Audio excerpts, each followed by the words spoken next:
Hello everybody and welcome back to another episode of the Spreading the Love podcast here on Philly Sports Network. Our premier gambling show, our only gambling show on that note, but Liam Jenkins, Ricky Amandeo, making sure we're the only gambling show that you need. How are you today, Ricky? I'm living the dream. How you doing, LJ? I'm doing good. Obviously, before we get into any picks or recap last week or anything else, we have to let you guys know that as of last week, there's just exciting ways now that we can reward you for being such loyal listeners of the show. We have partnered with PointsBet in America to give you some very, very juicy bonuses. And I know there are a few of you that signed up for accounts last week. I would love to know how your bets got on and how much of that risk-free money you made. And if you're first time listening to this and your ears have just perked up with the word risk-free, tell them more about it, Ricky. What does this have in store? Yeah, it's super exciting, honestly. If you use the code BETPSN2, you'll get 2 risk-free bets. I believe, I don't have the exact little details of it in front of me, but I believe it's up to $1,000. Then you get up to $500 in PointsBet betting, which is a little more self-explanatory when you're actually using the app. But definitely download PointsBet using the link. It automatically generates the code for you, so you don't have to type anything in, and you will be good to go. Yeah, absolutely. So it's a $1,500 worth of risk-free money. So imagine betting $1,000, knowing that no matter what happens, you can pour yourself a whiskey, pour yourself a wine, watch the game. Best case scenario, you win a lot of money. Worst case scenario, you get your $1,000 back. That's a dream scenario. PSN... No, it's not. It's BetPSN2. There we go. That's the code we're looking for. BetPSN2 at PointsBet. If you use the code, link in the description, up to $1,500 risk-free. Now, our bets that we give, our tips, aren't quite risk-free, but I'm assuming you had another pretty good week last week, right? Yeah, honestly, I went 10-6 again.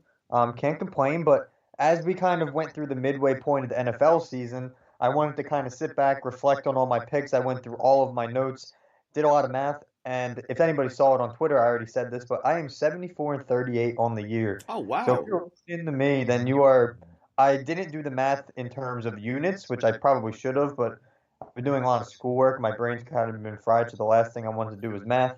But we're almost up. I believe that's plus 36 in terms. It comes out to about like 63, 64%. So if you're listening to just me rather than not me and Liam, then you have the privilege of having very winning bets this season. That's super exciting. Yeah, no, that's huge. You've been on an absolute rampage. I think mine have been... I think most of my picks, like, I'm around... Parlay, that's your problem. Yeah, I did it again last week, and I was let down by one team. And the one team to let me down was the Chargers, who absolutely blew it. So I don't want to talk about it. I don't want to... It hurts my head. Okay, I'm still not over it. I'm still upset. But we're going to move on. I mean, the good news is my picks are hitting. The bad news is I just keep putting them all together, and then one lets me down. But, you know, beggars can't be choosers, right? Before we get into our best bets of the week, our cheat or no cheat section, I said we shake it up a bit. Let's go to the dog of the week from last week. Who stood out to you, Ricky? I feel like this one was pretty obvious. I had to go Dalvin Cook. Like, I was trying not to take the easy route, but he went on a tear last week. Like, it was pretty unfair. He single-handedly won that game against one of the top teams in the league. Like, he, had 4 touchdowns, 160 yards rushing. I don't know how many receiving yards he had, but he probably accused. And the 4 touchdowns, he single-handedly won that game for the Vikings last week. Yeah, do you know what? I would have gone Dalvin as well, but since you've done it, I'm going to have to go with DK Metcalf, I think. I just think that man has been an absolute machine all season long. I think he had, off the top of my head, it was over 100 yards. I think it was close to upwards of 150. Pair of touchdowns as well. He's just dismantling, like, absolutely everyone that stands in his way. And it's so heartbreaking because as Eagles fans, obviously all we see is, no, the Eagles took J.J. Whiteside over him. And it will never get old. It will never get old. You're going to have a whole career of this. Like, the man is just on another level. Yeah, and was it this past... No, it wasn't this past week where he hawked that dude down from behind. That was 2 weeks ago, right? Yeah, that was 2 weeks, and then he just like kind of stormed back down, and it's been made into all the memes recently. That's hilarious. That was awesome. No, that was brilliant. On that note, then, talking of brilliant, let's move on to the cheat or no cheat section, where me and Ricky both have a best bet. If you're new to the show, I will try and lure him to take mine instead of his, and he will do the same for his bet. Do you want to start? Do you want to take the lead? Hold on, let me get to my. So my best bet this week, I think I found a new love to replace the Daniel Jones rushing yards, which I'm still betting every week, but it's not. Vegas is getting smarter, put it that way. My one bet that I loved last week comes from, honestly, the reigning Super Bowl champs. I have to go with the Chiefs scoring in every quarter again. It worked for me last week against the Jets. They scored, I believe they actually scored a touchdown in every quarter, just not scored in general in every quarter. Patrick Mahomes is an absolute dog in general. My reasoning behind this pick, though, is they have scored in 29 of their 34 quarters this year. They've hit this prop in 3 weeks straight. Carolina's let the Falcons score in every quarter in the legit monsoon last week. So, mind you, this huge practical hurricane, I don't know if you're watching, like there's a lot of rain, and the Falcons still managed to score on that Panthers defense. The Panthers have allowed a point in 14 straight quarters, have let the Bears, Falcons, and Saints all score in every quarter in consecutive weeks, and I don't think that's going to change with the Chiefs coming to town this week. Actually, I think they're going to the Chiefs, but that's beside the point.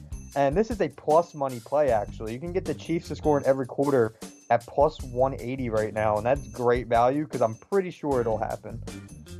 Do you know what? I've got the same game as you as well, and it's really weird because I've got a totally different angle. So, I like that, but I'm not sure if my best bet now might conflict it slightly. It might throw both of us. That'll be the first time ever. What if we scare each other off? I'm interested now. Alright, so same game, Carolina, Kansas City. The line, if you haven't seen it yet, is around 10.5, depending where you go. Oh, I mean, it's annoying, isn't it? Because you have to look at this contextually. And the Panthers, I've kind of been very, I think, lenient towards them just because Teddy Bridgewater's clutch on the road. But they're going up against, it's not just the Chiefs offense and Patrick Mahomes throwing 6 interceptions, 21 touchdowns off the top of my head. He's playing at an elite level. The defense is unreal now as well, right? So they lead the NFL with 14 takeaways. The problem last year, and even in the last couple of years for the Chiefs, have been that their defense had let them down, that they weren't as strong on defense. The offense had to literally put up 30, 35 for them to win the game. They now rank third in points per game allowed with 19, which is great. But all I'm seeing is 10.5. Well, that's over 2 possessions. And you see how long the Jets stuck around. Now, admittedly, the Jets were underdogs by, 87, I think, roughly. So they were always going to stick around for a little while. But the big wild card factor this week may be the most explosive, the most elusive, the most electric, that's 3 E's for your alliteration fans out there, player in the NFL, Christian McCaffrey to the rescue. He's back in the lineup. That's massive. And just for context on that, the Panthers average 65 yards per game more with him in the lineup than without him. That's insane. What encourages me even more is that 4 of Carolina's 5 straight up setbacks, so their losses this season, were by 1 score or less. So under 7. Which shows me they're hanging around in games. They're being competitive. They're sticking around. And I've said this stat a few weeks ago, and it's only gone up since. Teddy Bridgewater, as an underdog, is now 20-4 against the spread. The guy just covers. And had they not got a little bit sloppy last week with the turnover, I think he's going to protect the ball a little bit more this time out. I think that with McCaffrey back, you're not going to pass the ball. You're not going to test that secondary. If you've got an elite secondary that's taken the ball away 14 times, and you've got arguably the best running back in the NFL, 1-on-1 doesn't make 5. You run the ball, you get Christian McCaffrey involved. I think the Panthers can control enough clock with that offense, can put up enough points to at least stay within 10.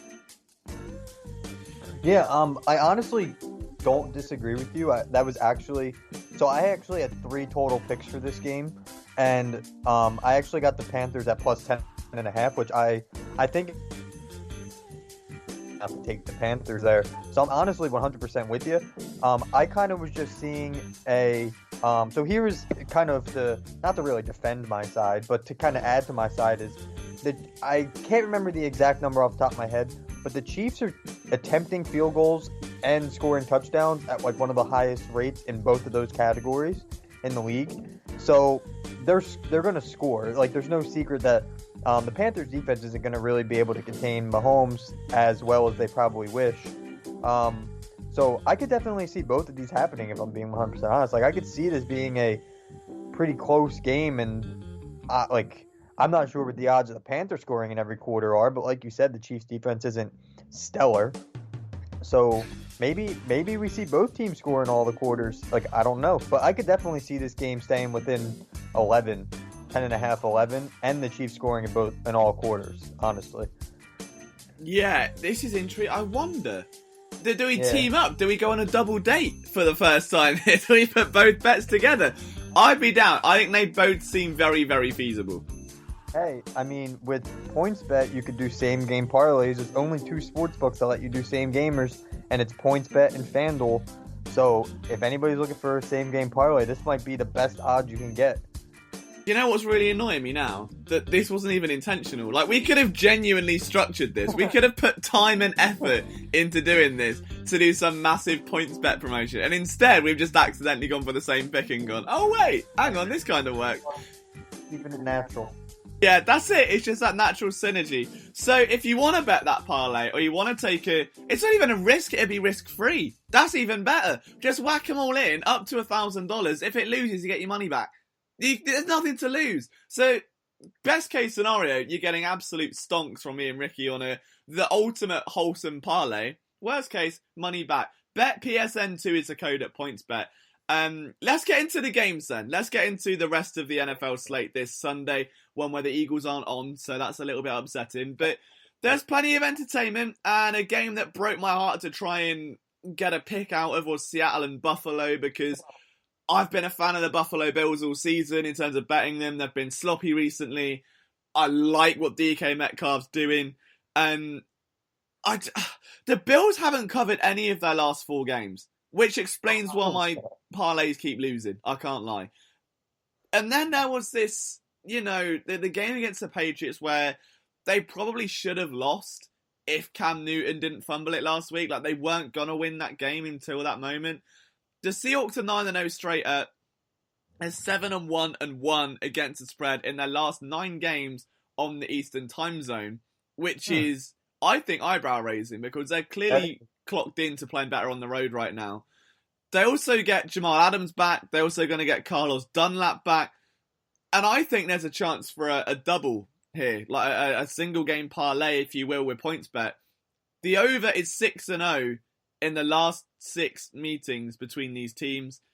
I think the Bills' offense is good. Seattle have obviously got an atrocious defense. They're giving up a ridiculous amount of yards and points per game. I think they're giving up 29 points per game, and Seattle's just scoring more offensively.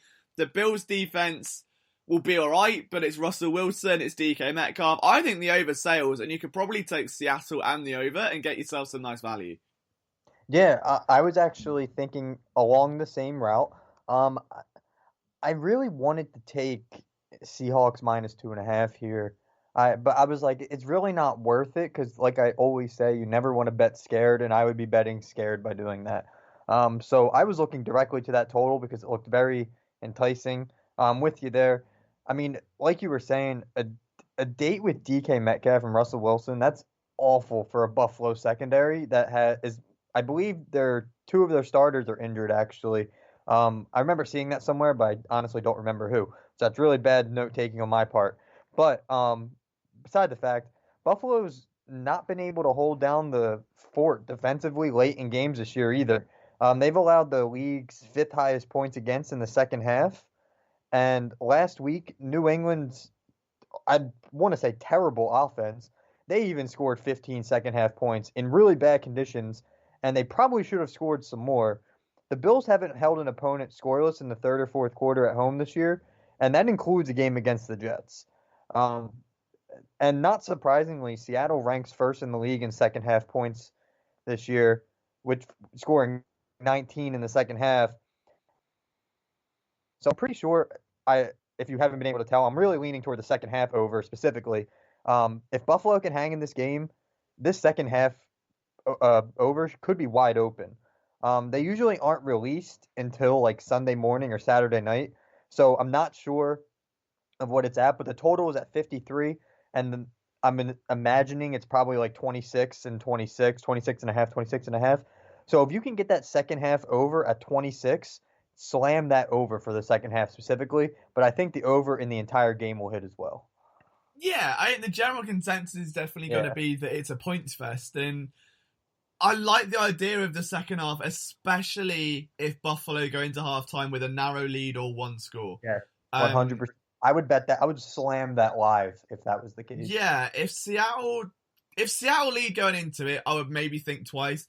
If Russell Wilson's behind and it's Russell Wilson having to score points, he's playing the best football of his career, I think, this season. He is just on another level. I thought he was insane last season. He's somehow getting better.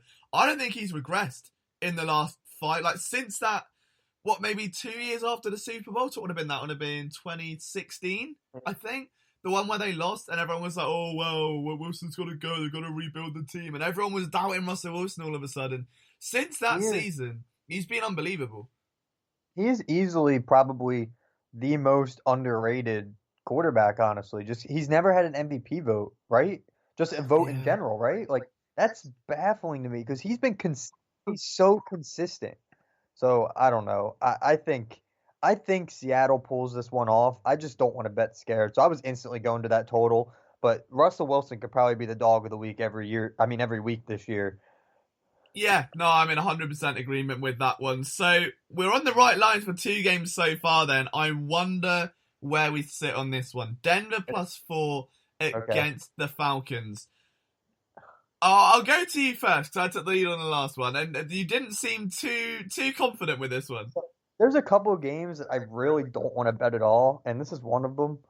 I do remember we were talking a few weeks ago now when Dan Quinn was fired and all. We were wondering to see how the Falcons would respond, and they've responded pretty well. If they would have held off the Lions in Week 7, which I believe was the Todd Gurley mental lapse, they'd be 3-0 under their new coach. But they've beaten Carolina under pretty bad conditions, and they beat down the Vikings in Week 6. They have it kind of sucks they started 0-5, but their recent play has better trusting Matt Ryan and Julio Jones finally healthy and dominating. On the other side of this, if the Falcons had lost last week after a miracle 21-point second half comeback, the Falcons would probably be getting a little more attention at this -4 number. I don't know. The Broncos are the same team that let the Jets score a season-high 28 points only like 3 or 4 weeks ago. I don't know. If we're taking bad defenses by more than a field goal, like that's kind of always a worrying thing, especially with a team like Atlanta. But since the new coach, they have been allowing nearly 70 yards less per game, and opponents have been only converting third downs at a rate of 26%, which is down from 43% compared to the first 5 weeks. So I would probably buy this number down to under a field goal, but I would take the Falcons -2.5, -3. -4 is a little testy for me, but I would definitely, if you could buy this down to like 2, 2.5, 3, or maybe throw it in a teaser, I think you'd be safe with the Falcons. But now I'm kind of nervous because usually you're a Broncos guy, so I'm interested to see what you have to say. Yeah, I have been, and they're 3-0 on the road. And obviously, they ruined my life last week, coming back from 24-3 down. But what is really, I guess, jumping out to me this week is that I think they've been getting very lucky. And they covered 5 of their first 7 games, despite turning the ball over nearly 20% of their offensive possession. So what is that, 1 in 5 times they're going to turn it over somehow? Whether it's a fumble or a pick. Like, not great. Not great at all. And Atlanta are now at 0-4 at home. I think the best bet here is actually the under because it's 49, so it's not too low.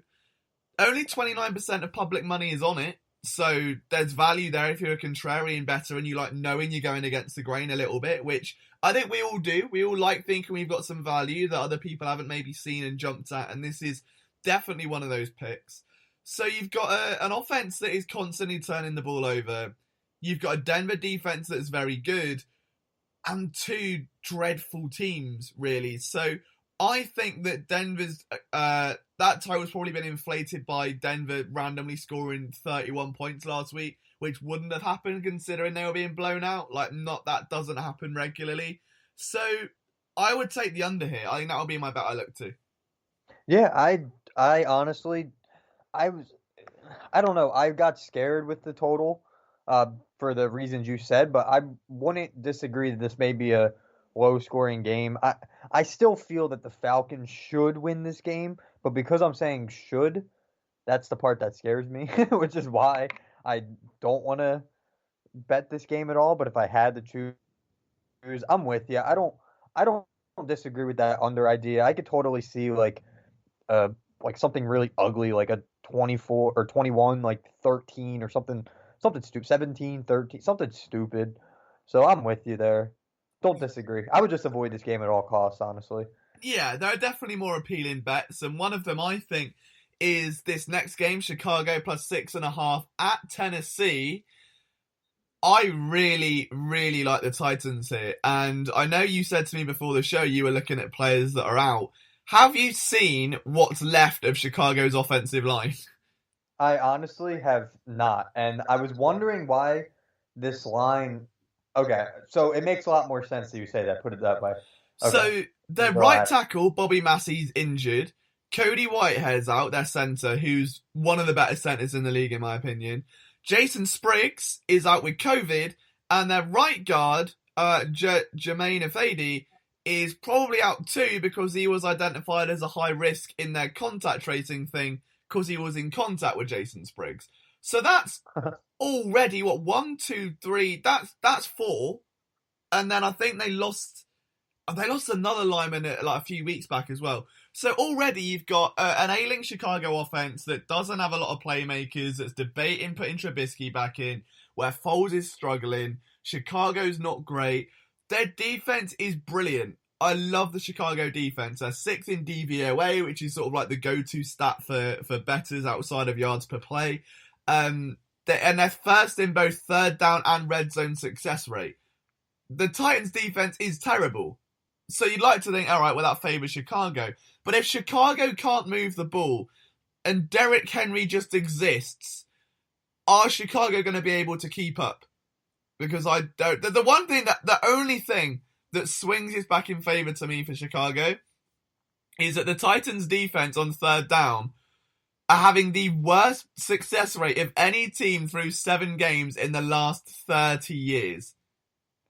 Which is that I didn't realize it was that bad. I didn't pay that much attention to it, but it's horrifying. So the only thing, if you're thinking of betting Chicago, the only thing that's saving it is if Nick Foles starts, it's a bit of magic, and that defense just can't hold up, and he somehow pulls off a remarkable win. But all logic to me points towards a decimated Chicago offensive line, and the Titans making the most of it.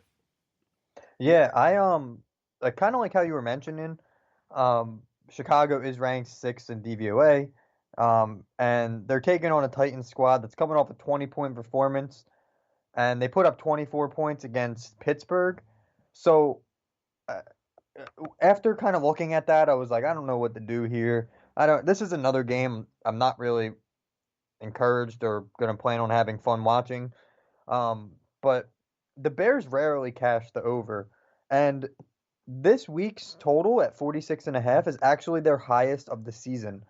So the Bears are 4-1 to the under in the last 5 games with the highest total possible. I know Tennessee's defenses look vulnerable, but I totally see the Titans winning this game. The fact that I kind of saw this line toying with 7 made me a little uncomfortable with like that magic betting number. So I feel like if you want a guaranteed bet, I don't see why you wouldn't bet Derrick Henry to score a touchdown, but there's probably literally no value there. So I was looking at the under in this game. I think both teams will stay pretty modest in their scoring. Honestly, I wouldn't be surprised if the Titans score like 28 or 31 points and the Bears only score like 7. So that's still your under no matter how you look at it. Yeah, no, you're not wrong whatsoever. The under's probably going to be the play here. Again, if Chicago can nullify Derrick Henry, then you've got, obviously, their offense unable to move. I think that's probably going to be a very good shout. So, good pick there. I would back it. I would probably feel a little bit more risky and start looking at the Titans just because well, we've seen what bad offensive lines mean in Philadelphia, right? We know how much teams struggle. And I'd like to think Carson Wentz is still somewhat a capable quarterback. I'd like to think he's somewhat above Nick Foles. I don't, and Trubisky for that matter. I think both of them behind that line are going to get eaten alive. Next game, Detroit +4 at Minnesota.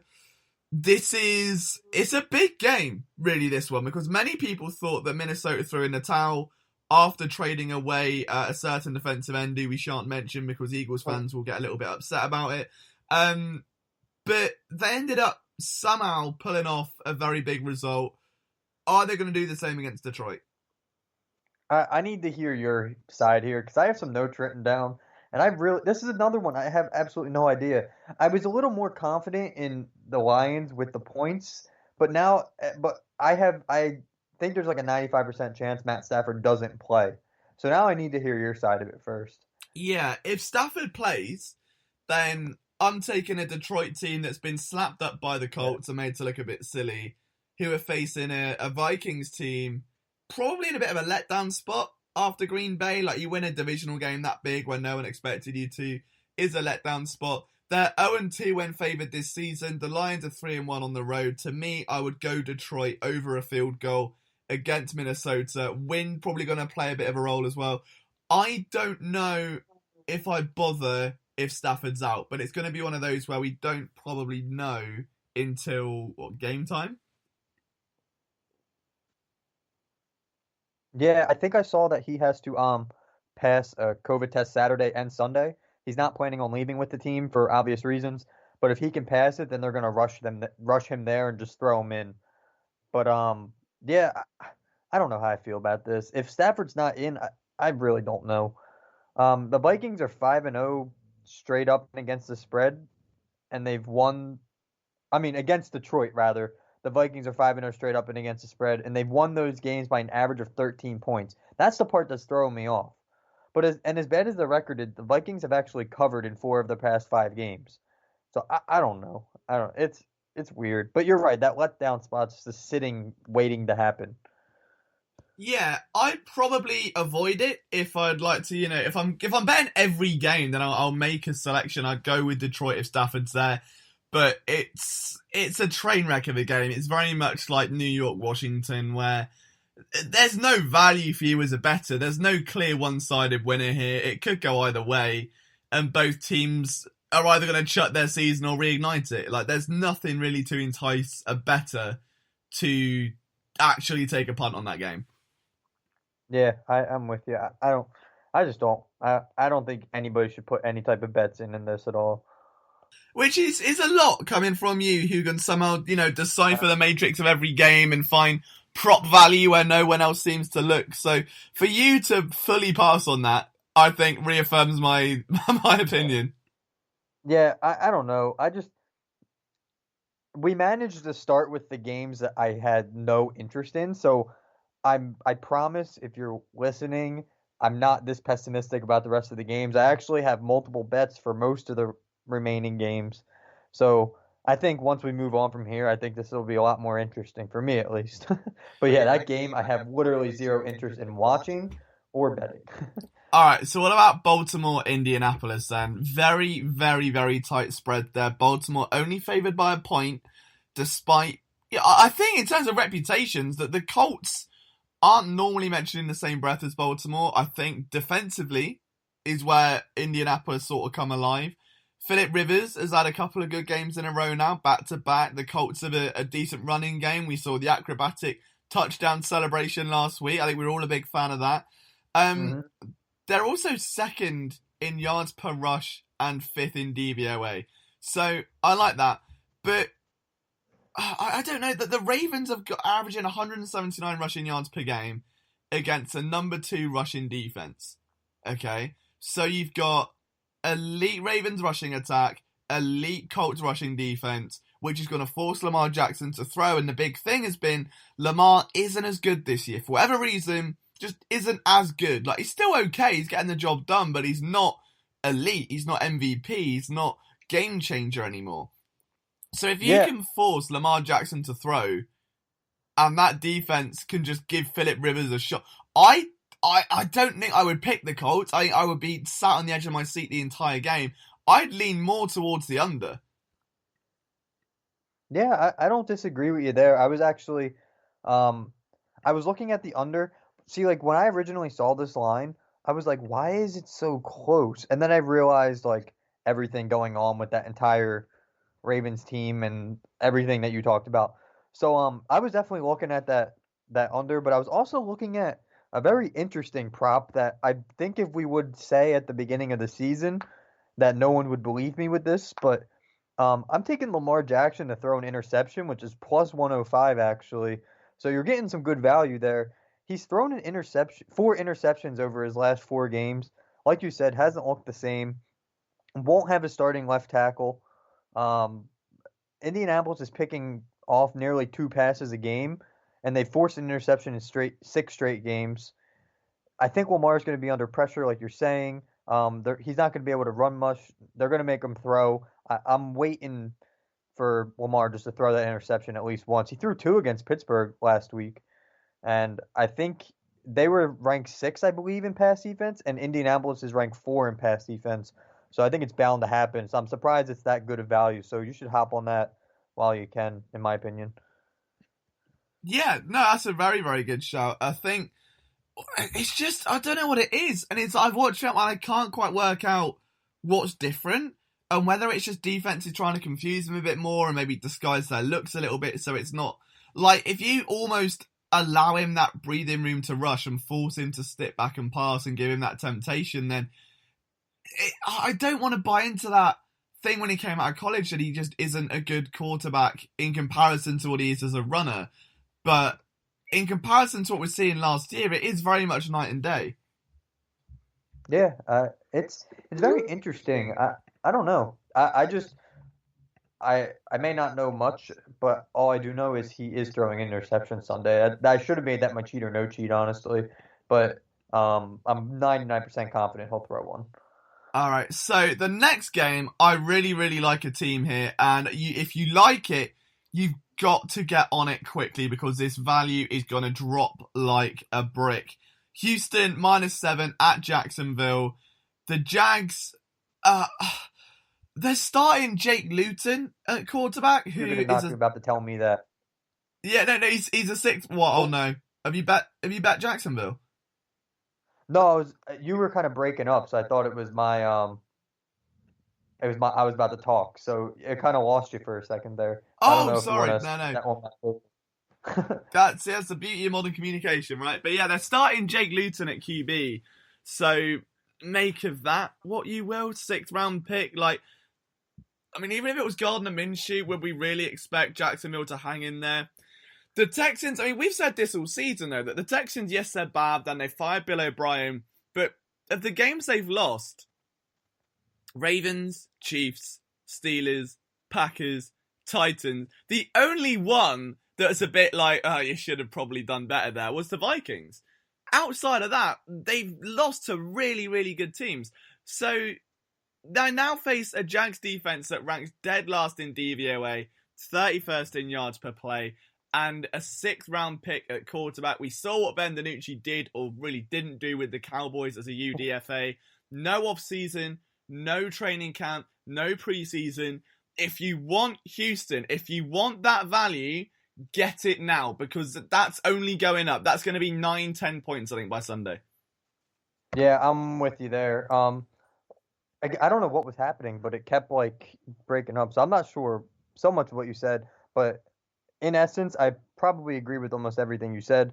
And the Titans have looked good hanging with the Titans, Packers, and now they're coming off a bye.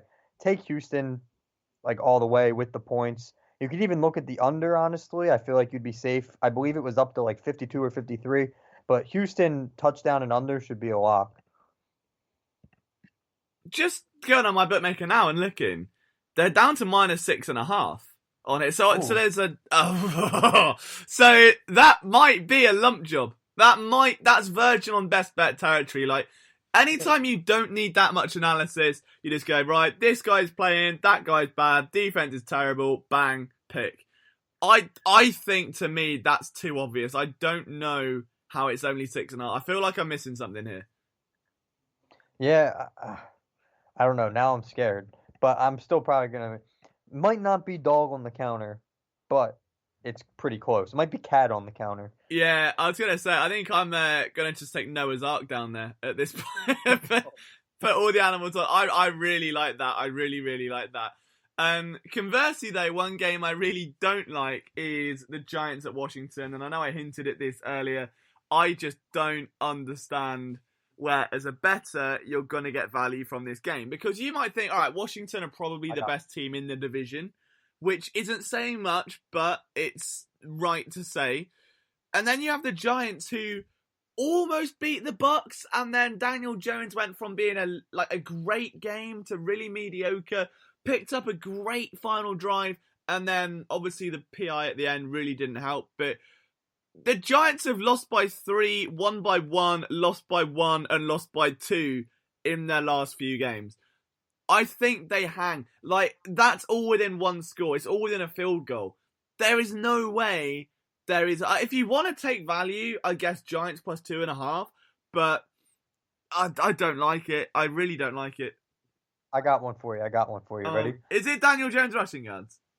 Well, okay. My first bullet point was you already know where my mind instantly went for a best bet in this one, but that's actually not my best bet. But always look at Danny Dimes rushing. You can never go wrong. But I was looking at Giants plus 3. I saw it plus 3, but I'm telling you, got to look at the sacks prop. So Washington had 6 sacks in their last game against the 2 Dallas quarterbacks, which does, honestly, I know that's a grain of salt. But they're taking down opposing quarterbacks nearly 3 times a game, which is the 5th highest in the league. Washington's also really bad at protecting their own quarterback. They've surrendered 12 sacks in the previous 3 games. Washington has the 2nd highest adjusted sack rate allowed in the league. So take that, what it's at. And then Daniel Jones probably learned his lesson after the loss to the Buccaneers that it might be better to take the sack than throw a donkey pass for an interception, which you pretty much inferred in what you were saying. The Giants sit at 25th in sacks allowed, with 3 allowed on the per game in the season, and also getting to the opposing quarterback nearly 3 times a game. With Washington's recent success and just some pretty bad, like, I don't want to say O-line talk, but recent O-line talk, I think betting on sacks might be like one of my favorite bets in this game. Like, this is something I'm really confident in, especially with the Eagles not playing this week. I usually try to bet over for sacks, and I usually take the Eagles, and it usually hits. That's a little secret that I've never said on this podcast. But my best bet this week is you got to take over 4.5 sacks total between these teams. I don't see why you wouldn't. Like, everything's lining up for there to be 5 total sacks. You're not wrong. You're not. I really like that. That's a great shout. And you look at that Washington defensive line, it's performing at a ridiculous level. Like, it is so fun to watch. New York have got better for sure, and you think that... I was going to say Daniel Jones isn't that mobile, and then I realised you might, like, castrate me or something, so I'm not going to do that. He's not that athletic. I mean, the tumbling over near the end zone against the Eagles will always stand out, but... Yeah, no, you've got a point. I think sacks is definitely something to look at in that game, and it's a damn sight more certain than anything to do with the spread, because it's a coin flip game in every sense of the word. There's gonna be a lot of fumbles and turnovers and picks and dodgy decisions and God knows what else, and drops and flags. Train wreck of a game. Take the sacks. Ricky's got a point there. Next game is, again, I don't really like it. I'll tell you what, for someone that doesn't like totals, I've gone very total-centric this week. Las Vegas at LA Chargers. Okay. There's a reason, obviously, that I'm going for the that they're picking. And I promise it's definitely nothing to do with the fact that the Chargers broke my heart last week, Ricky. It's never that. It's never that they choked a 24-3 lead. Never that I can't trust them because I've done it in 2 weeks. The Raiders have actually scored 30 plus points in their first 3 games. Kind of tailed off a little bit. We know the Chiefs game happened and that was great. We know the Chargers defense hasn't been brilliant because they've had so many injuries. They're allowing 26 points per game, 20th in the NFL, so less than average, not great. But the total's gone over in each of the Chargers' last 4 games. Herbert has been unbelievable. I think we can all agree that. So you've got a Raiders offense that can score 30, put up points in buckets, guys like Henry Ruggs out there that are probably going to run riot against a very hampered, very limping defense. I like 52 here as the over. Ooh, okay. So I'm with you there 100%. However, I found something else that might be even more confident and spicy.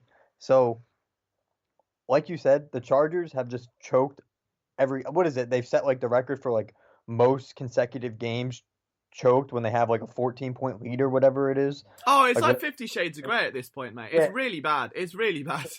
But on a positive note of that, you know what that means? It means that they're killing it in the first half. And you know who happens to be one of the worst first half teams in the league? I could take a guess. And you know who's one of the best first half teams? Is the Chargers. The Chargers 4.1 points per game in the first half. Raiders are minus 2 points per game in the first half. I'm taking Chargers first half money line. Good value there. I totally agree with the total, but I think this one might be even more confident than that total. But honestly, again, if you're using points bet, why not same game parlay it? They're both pretty confident bets, in my opinion. Yeah, no, I would agree with that. I think that make the most of this points bet same game parlay because you can't do it in England and it's very upsetting. And again, I'm going to need a VPN just to get this sorted. But one game, right, Ricky, I'll tell you the next game, okay? It's Pittsburgh-Dallas, Steelers minus 14.5.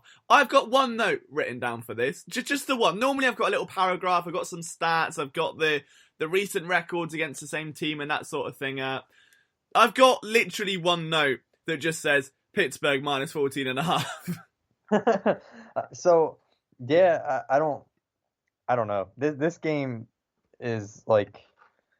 So I'll tell you my take on it. So I did not look at the spread.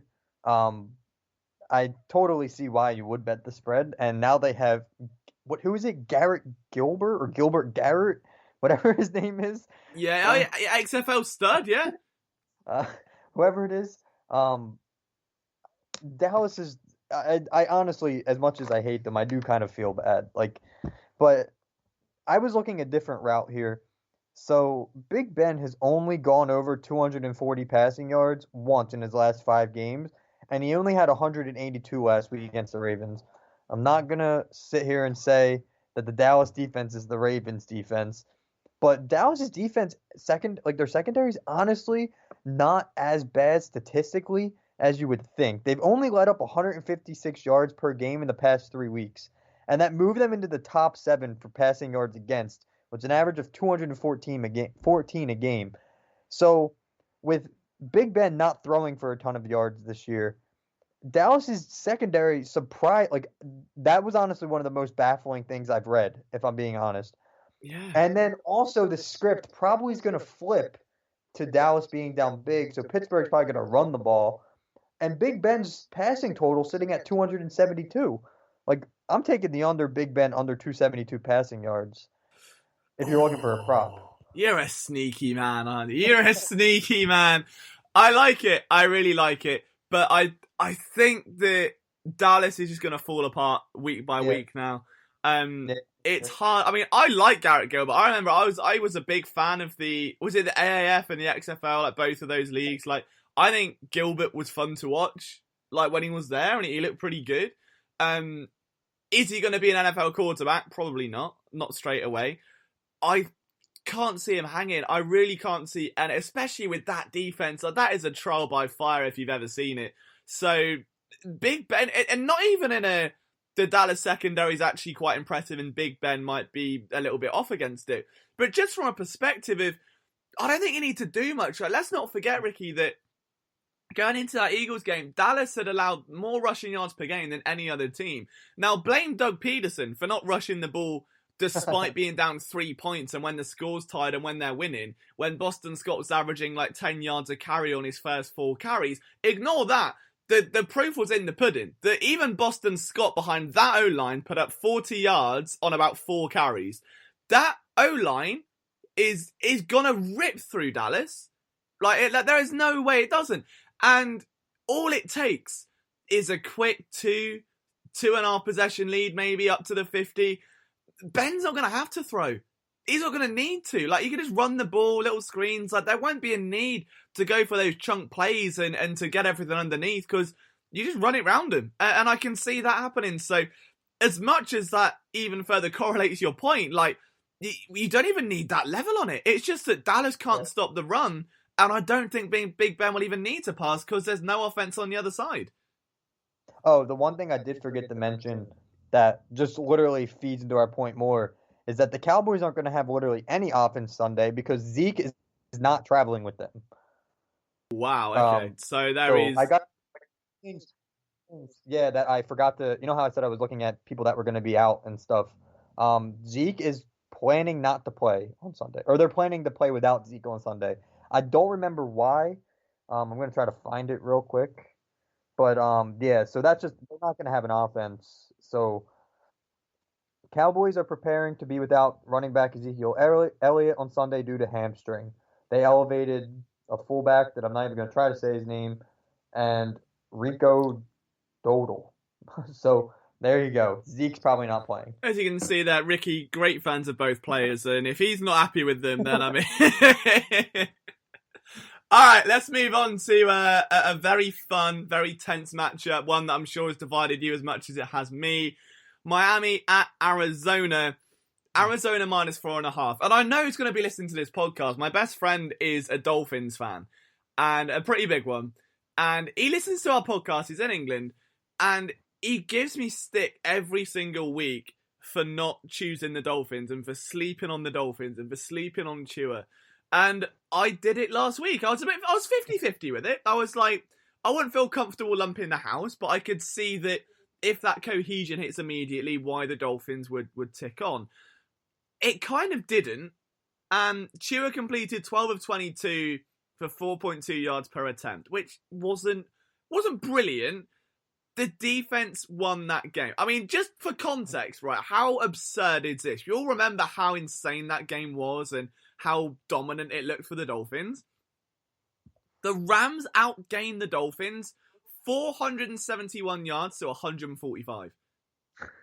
Like, that's absurd to me. And do you want to know a really niche stat? Like, a really niche stat. Like, the level, this is a Ricky level stat. Okay, I'm about to up my game this week. Gotta hear it. All right. NFL teams who, since the start of 2012, on the road, off of a home win, in which they were outgained by over 190 yards. 11-0. Now, where the heck did you even find that? Yeah, I'm not going to lie, mate. That's why I took a bit longer today. I'm not going to lie. That's why I was a little bit late. Very, very niche stat, I know. And it feels like, I always kind of do that mocking thing with like Pro Football Focus and stuff where it's like, quarterbacks when the wind blows at 3 miles an hour on a Sunday where there's 4 fans to the right and a coach wears, red-coloured laces, they're 2 and 4. But it is interesting that after, being outgained but winning on the road, do you know what? It's weird. So you've won on you've won at home, been outgained by nearly 200 yards, and they're 11-0 the next week. So it's like they've, it's like one element of the team's clearly letting them down. They're up the other side of it. So I can see that. The other thing to note, though, is that Miami's offense only averaged 3 yards per play, which wasn't great.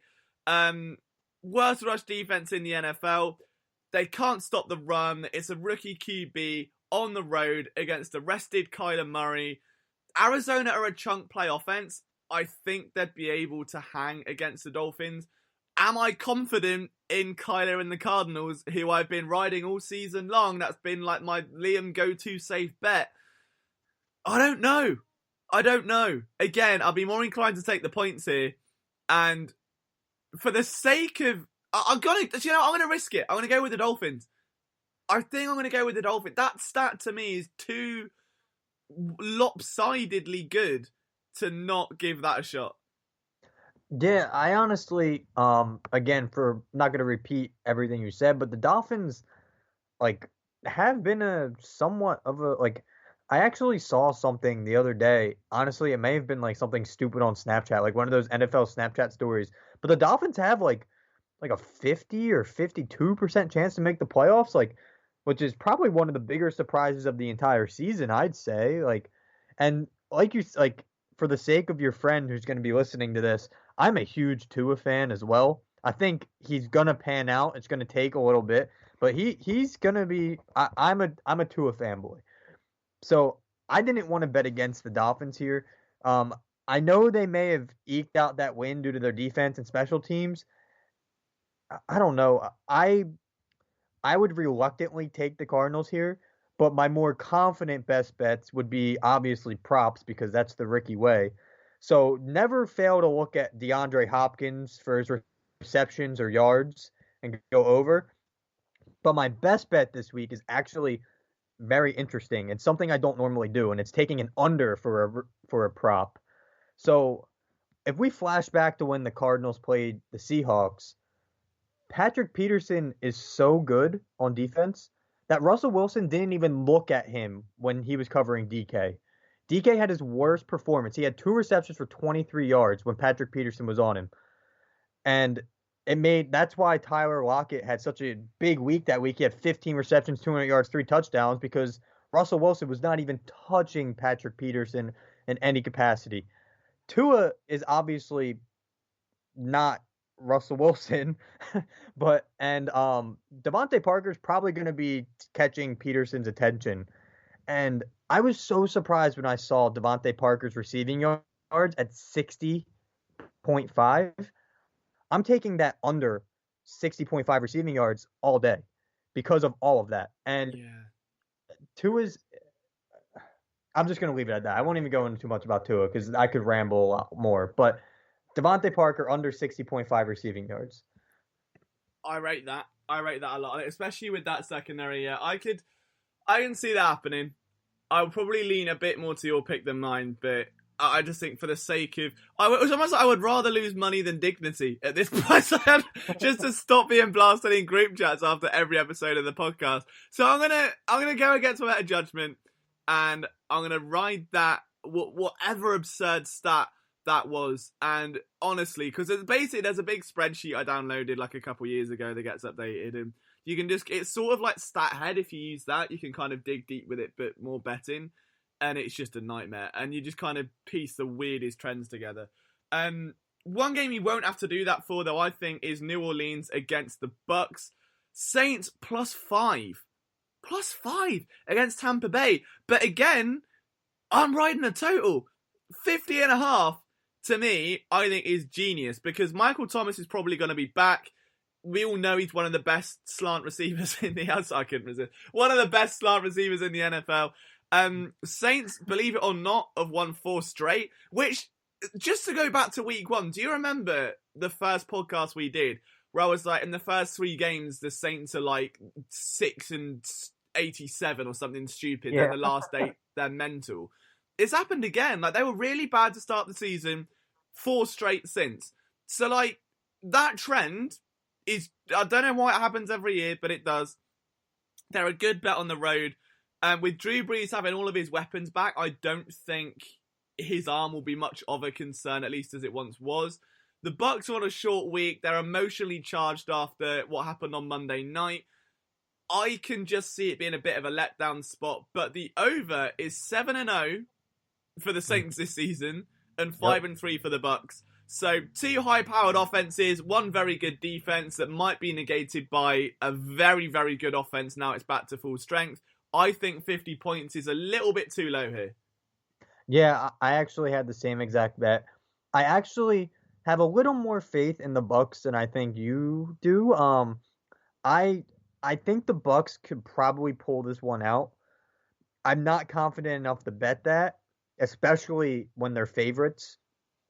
I would personally throw this line in a 7-point teaser. Probably with like I don't even know, like probably one of the other games, like maybe the Ravens. Throw it in a teaser, make the Saints plus 12 and make that like if you're gonna bet anything here, but I like points wise, I mean spread wise, but I think you're right. Points wise, I had the same exact thing. It's a little low. And I think the other game they met, it was like 56 or 57 total points. I can't remember. I'm trying to do math on the fly and I don't remember the score, but it was up there. I think there's going to be scoring in this game, like you said, and I don't see why you wouldn't take the over. Yeah, it's going to be probably one of the more entertaining games of the weekend, I think. I mean, the Bucks have been really fun to watch this year, and it feels like I don't think I ever said that in my life. Which, obviously, it's a testament, I think, more importantly than anything, to the head coach. I think Arians has done a wonderful job. Like, you can look at Tom Brady all you want, but it's the defense for me. It's the way the team's assembled. Like, Gronk's still showing a lot of physicality. He's still showing those, like, flashbacks to, like, 6-7 years ago. It's just a fun team to watch. Unlike either... See, I'm good with these transitions, aren't I? Either of the teams in our two final games, New England at New York Jets.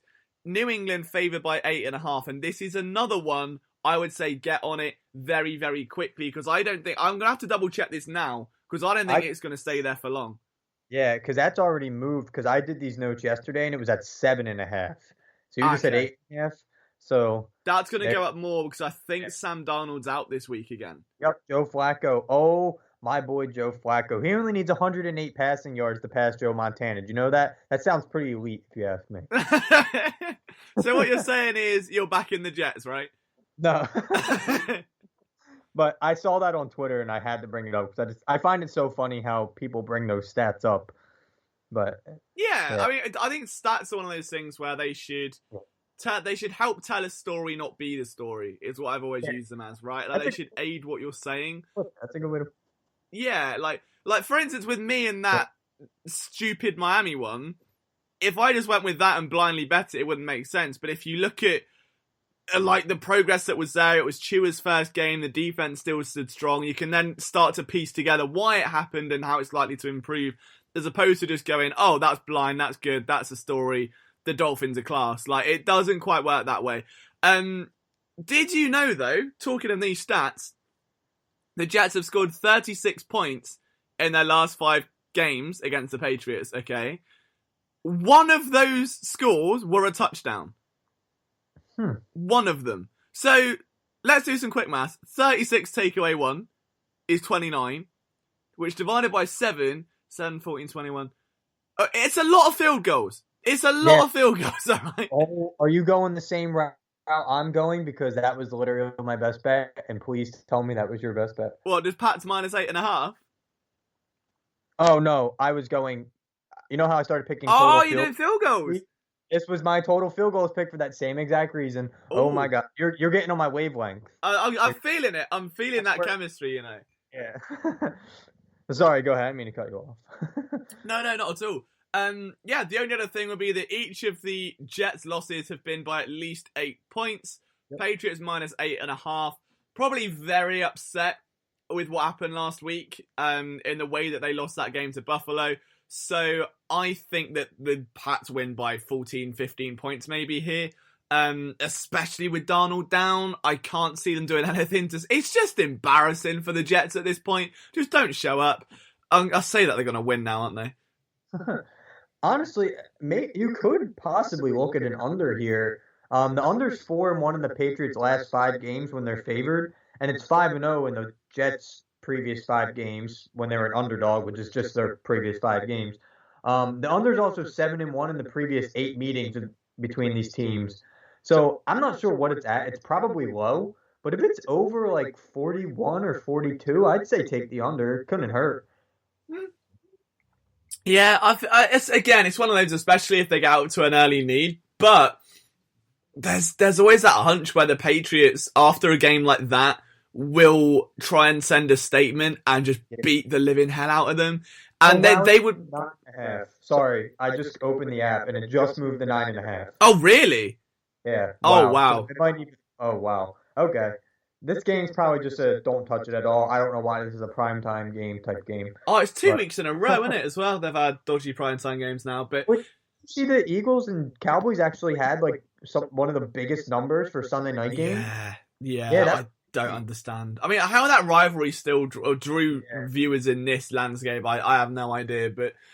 You know, at least we're treated to 2 weeks in a row of top quality NFL football. Can't wait for that. But the good news is that you can make the games more fun by betting them with PointsBet. Use the code BETPSN2 to get yourself 2 risk-free bets up to $1,500. That is the end of our show. My name has been Liam Jenkins. He is Ricky Amendeo. Where can they follow us on all of the Twitzels to get all of our picks throughout? I'd say you do an amazing job with that Twitter account. I'm just giving them free money.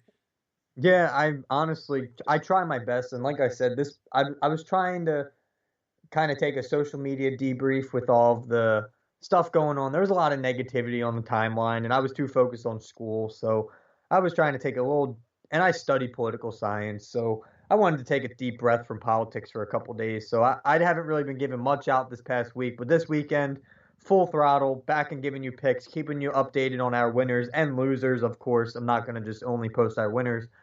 Check out STL_PSN. Spreading the love on Twitter, as we will always be spreading the love and giving you money. Exactly. And we're spreading the love right now just to say we had the happiest of Halloweens. We've got the holiday season coming. I've already dressed as Santa at one point last night. So hopefully through December in the next month or two, we'll be bringing you sleighs filled with Christmassy picks and presents and surprises and all the rest of it. But thank you for all of your support, guys. I hope you enjoyed this show. Again, bet PSN2 with PointsBet from myself and Ricky. We'll see you next time. See you guys.